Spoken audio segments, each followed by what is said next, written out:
جن کی منزل شہادت ہو انہیں ڈرایا نہیں جا سکتا۔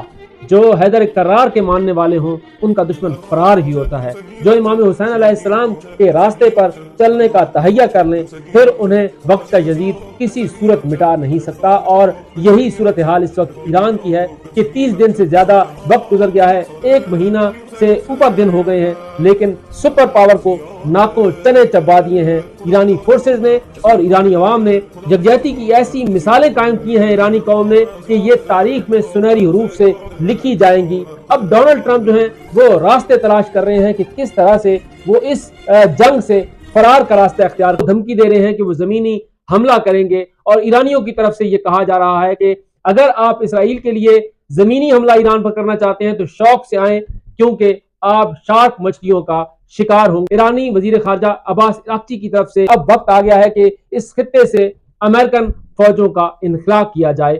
انہوں نے امریکی جاسوس طیارے کی تصویر شیئر کرتے ہوئے عرب ممالک کو کہا ہے کہ ہمارا نشانہ کبھی بھی آپ نہیں تھے، بلکہ یہ طیارے تھے اور یہ اڈے تھے۔ مولانا فضل الرحمان نے کہا ہے کہ ایران میں جو جنگ اس وقت مسلط کی گئی ہے وہ جنگ فلسطین کا تسلسل ہے کہ عرب ممالک کو عبور کرتے ہوئے اب ایران پر جو ہے وہ چڑھائی کی گئی ہے، اور پاکستان کی طرف سے جو ثالثی کی کوششیں کی گئی تھیں انہیں بین الاقوامی سطح پر سراہا جا رہا ہے۔ مملکت آصف علی زرداری اچانک چین کے سفارت خانے گئے ہیں۔ یہ غیر اعلانیہ لیکن انتہائی اہم ترین دورہ تھا۔ صدر مملکت کافی دیر چینی سفارت خانے میں موجود رہے ہیں، اور یہ ایک بڑا پیغام ہے دنیا کے لیے کہ کچھ بڑا ہونے والا ہے، کیونکہ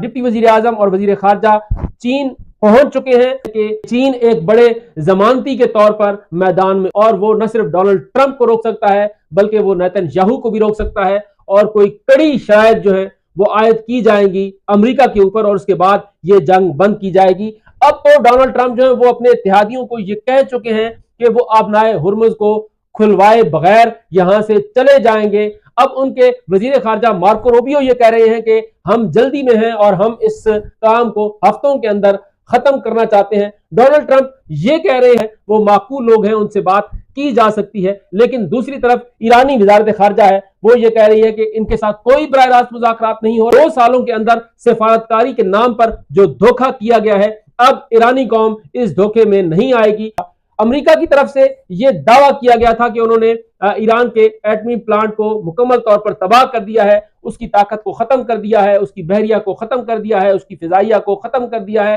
اس کی افواج کو پارا پارا کر دیا ہے، لیکن یہ تمام دعوے ہی ہیں، کیونکہ ایران جو ہے وہ ڈٹ کر کھڑا ہوا ہے اور مسلسل وہ ان حملوں کا جواب دے رہا ہے۔ اب اسرائیل کی طرف سے اور امریکہ کی طرف سے مقدس مقامات